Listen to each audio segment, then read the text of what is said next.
Hello dear students, Newton's law of motion एक ये प्यारा सा क्वेश्चन है जो बहुत सारे लोगों का डाउट भी रहता है। A block of mass M is kept on the ground as shown figure. एक ब्लॉक ये ग्राउंड पर रखा हुआ है। Draw FBD of block. इस ब्लॉक पर का एफबीडी ड्रॉ करिए। दैट मीन्स ब्लॉक पर जितने भी फोर्स एक्ट हो रहे हैं उन सबको हमें उस ब्लॉक पर बनाना होता है। And are forces acting on the block action reaction pair. और इस ब्लॉक पर जो फोर्स लग रहे हैं क्या वो एक्शन रिएक्शन पेयर है? दूसरा क्वेश्चन। और तीसरा पार्ट है if answer is no draw action pair reaction pair. ठीक, तो जरा समझते हैं इसको सॉल्यूशन। सबसे पहले अगर हम पहले क्वेश्चन का आंसर दें, ड्रॉ एफ बी डी और ब्लॉक, अगर इसका आंसर दें तो ये ब्लॉक बना लें। ये आपका सरफेस है जिस पर ये ब्लॉक रखा हुआ है, ये ब्लॉक। तो देखो, एक होता है कांटेक्ट फोर्स, नॉर्मल रिएक्शन जो इस सरफेस पर लगेगा। और नॉर्मल रिएक्शन की जो डायरेक्शन होती है वो हमेशा कैसी होती है? एक बॉडी दूसरी बॉडी को कंप्रेस करने की कोशिश करती है। जैसे ये ब्लॉक इस सरफेस को कंप्रेस करने की कोशिश करेगा नीचे की तरफ, और सिमिलरली ये सरफेस भी इस ब्लॉक को ऊपर की तरफ कंप्रेस करने की कोशिश करेगा, और ये एक्शन रिएक्शन पेयर होंगे। बट हमें एफबीडी बनाना है ब्लॉक का, इसीलिए ब्लॉक पर लगने वाले फोर्स को शो करना है ओनली। तो ब्लॉक पर लगने वाले फोर्स की अगर बात करें तो एक कांटेक्ट फोर्स हो गया जो सरफेस इस ब्लॉक पर ब्लॉक को कंप्रेस करेगा, दैट मीन्स नॉर्मल फोर्स लगाएगा। और नॉर्मल फोर्स की डायरेक्शन हमेशा कांटेक्ट सरफेस के परपेंडिकुलर होती है। ठीक, तो ये कांटेक्ट सरफेस हो गया। देखो ये रहा ब्लॉक, इस पर कांटेक्ट फोर्स नॉर्मल से लगाएगा नीचे और सरफेस लगाएगा ऊपर, इसलिए सरफेस ने उस पर ऊपर लगाया ब्लॉक पर, कांटेक्ट सरफेस पर यहाँ, और सरफेस के परपेंडिकुलर। एक तो ये हो गया। अच्छा, ब्लॉक पर और कौन फोर्स लगा रहा है? अगर और सोचें तो एक यहाँ अर्थ होगी, वो अर्थ इस ब्लॉक को ग्रेविटेशनल फोर्स लगा रही होगी नीचे की तरफ, ये अर्थ ने लगाया एम जी। ये तो ड्यू टू अर्थ हो गया, फील्ड फोर्स हो गया, ये field force due to earth. और ये हो गया आपका नॉर्मल फोर्स है, कांटेक्ट फोर्स हो गया नॉर्मल फोर्स।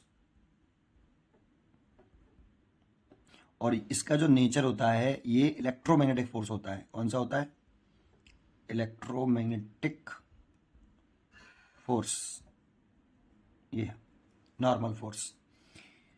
ठीक, हमने एफबीडी बना दी है साहब। अब दूसरा क्वेश्चन है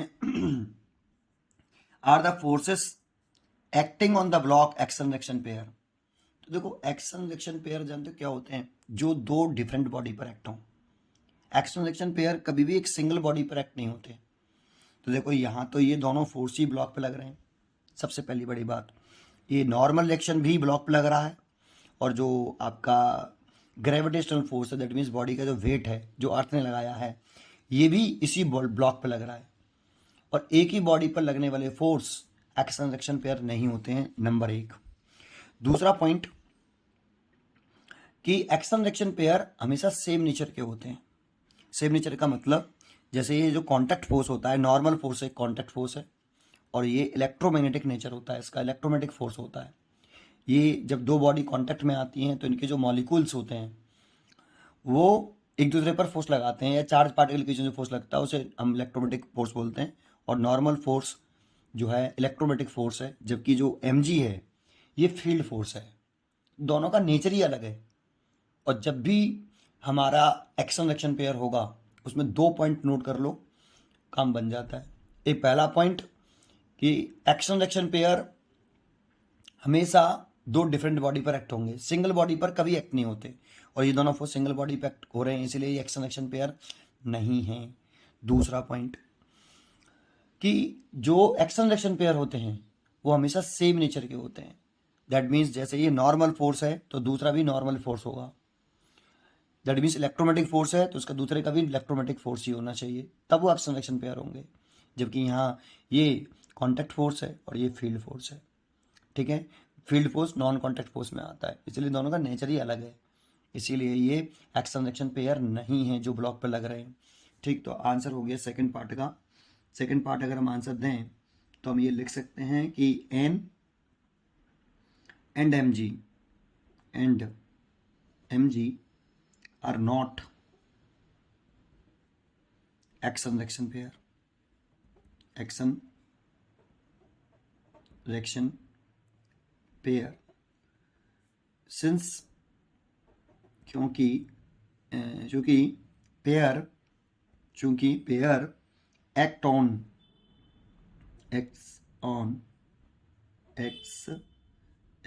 एक्ट लिख दूं, act on different bodies,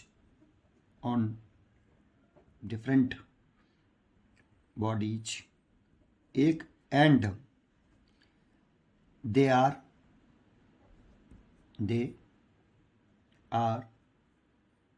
of same nature,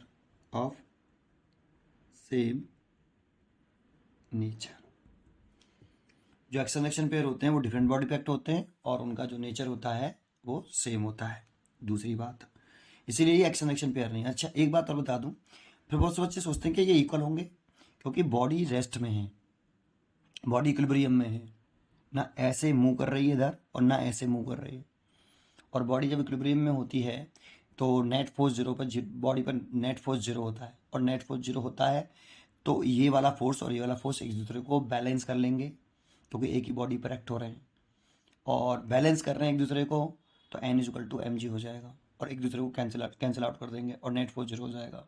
तो इक्वल कर सकते हैं क्योंकि इक्विलिब्रियम में, लेकिन हमेशा नहीं, जब इक्विलिब्रियम में होते हैं तब, ठीक। दूसरी बात, तीसरा क्वेश्चन है ये, इसने कहा कि इफ आंसर इज नो, मतलब ये एक्शन रिएक्शन पेयर नहीं है, तो आंसर तो हमारा नो ही है। Draw the action reaction pair, तो फिर एक्शन रिएक्शन पेयर ड्रॉ करो। अगर मैं एम जी का एक्शन पेयर ड्रॉ करूं तो देखो कैसे करूंगा।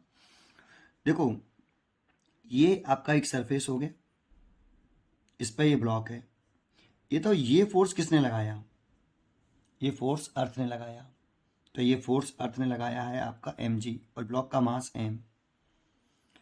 तो अर्थ ने इस ब्लॉक को अपने सेंटर की तरफ खींचा, ये मान लो ये हमारी अर्थ है, ऐसे ये अर्थ है, तो ब्लॉक भी अर्थ को अपने सेंटर की तरफ खींचेगा, ये एम जी। आपने पढ़ा हो कि अगर अर्थ और दो बॉडी के बीच में अगर हम फोर्स की चर्चा करें तो इसको देखो यहाँ समझाने की कोशिश करूँ कि जैसे ये कोई बॉडी है स्मॉल एम और ये हमारी अर्थ है, इसका मास है कैपिटल एम, तो ये दोनों के बीच में अगर सेपरेशन आपकी आर है तो ये इस पर ग्रेविटेशनल फोर्स लगाता है एफ और ये इस पर ग्रेविटेशनल फोर्स लगाता है एफ, ये इक्वल एंड अपोजिट होते हैं हमेशा। ये फोर्स अर्थ ने लगाया और ये वाला जो फोर्स है ये इस बॉडी ने लगाया, और इस फोर्स की जो वैल्यू होती है वो G capital M small M upon R square होती है। लेकिन आपको एक जानकर इसमें एक पॉइंट इंपॉर्टेंट है, फिर आप सोचोगे कि फिर इसमें एम जी, इसमें भी स्मॉल एम, इसका अर्थ का जो मास है वो कैपिटल एम होता है, capital M mass of earth है, तो फिर स्मॉल एम जी क्यों लिखा। अगर इस बात पे तुम्हें कॉन्सेंट्रेट करें तो इसमें जो जी, ये जो वैल्यू होती है ये वाली, ये जो कैपिटल एम जिसमें आ रहा है, अर्थ का जो मास आ रहा है, उसकी जगह पर हम लिख सकते हैं स्मॉल एम जी, ऐसे जी ये, और यहाँ जी हियर, ये जो जी होता है वो G capital M upon R square होता है, इसीलिए हमें यहाँ पर भी फोर्स एम जी और यहाँ पर भी फोर्स एम जी, और देखो ये भी फील्ड फोर्स है और ये भी फील्ड फोर्स है। ये वाला फोर्स अर्थ ने लगाया है, सॉरी ये वाला फोर्स इस बॉडी ने लगाया है, ब्लॉक ने लगाया है, अर्थ पर ऊपर तरफ खींच रहा है, और ये वाला फोर्स अर्थ ने लगाया है, ब्लॉक पर नीचे तरफ खींच रहा है, और ये एक्शन रिएक्शन पेयर हैं क्योंकि दो डिफरेंट बॉडी पे एक्ट हो रहे हैं, और दूसरी बात ये सेम नेचर की भी हैं, ठीक। तो एक तो ये हो गया इसका, और इसका ही अगर हम सेकंड पार्ट कहें कि ये तो इसका एक्शन रिएक्शन पेयर हो गया एम का। अगर एन का एक्शन रिएक्शन पेयर बात करें तो मैं तो शुरुआत में ही उसको चर्चा कर चुका हूँ कि ये सरफेस है ऐसे और ये ब्लॉक है, तो जानते हो ये ब्लॉक इस अर्थ को सरफेस को कंप्रेस करेगा, क्योंकि normal force always compressive nature, तो इसलिए ये ब्लॉक इसको कंप्रेस कर रहा है एन, और ये सरफेस भी इस ब्लॉक को कंप्रेस करेगा न्यूटन के थर्ड लॉ से एन, और ये इक्वल एंड अपोजिट होते हैं। इसीलिए एक तो हम ब्लॉक पे लगा सकते हैं, तो इसको ऐसे बना सकते हो कि ये आपका ब्लॉक पे लगा दो, एक अलग अलग करके दिखा दो, ये ब्लॉक पे लग रहा है ड्यू टू सरफेस, और ये आपका सरफेस पे लग रहा है ये एक्शन रिएक्शन पेयर है, क्योंकि ये भी इलेक्ट्रोमैटिक फोर्स है और ये भी इलेक्ट्रोमैटिक फोर्स है, और दो डिफरेंट बॉडी पर लग रहे हैं, ये लग रहा है ब्लॉक पर और ये लग रहा है सरफेस पर। तो पढ़ते रहिए और खुश रहिए।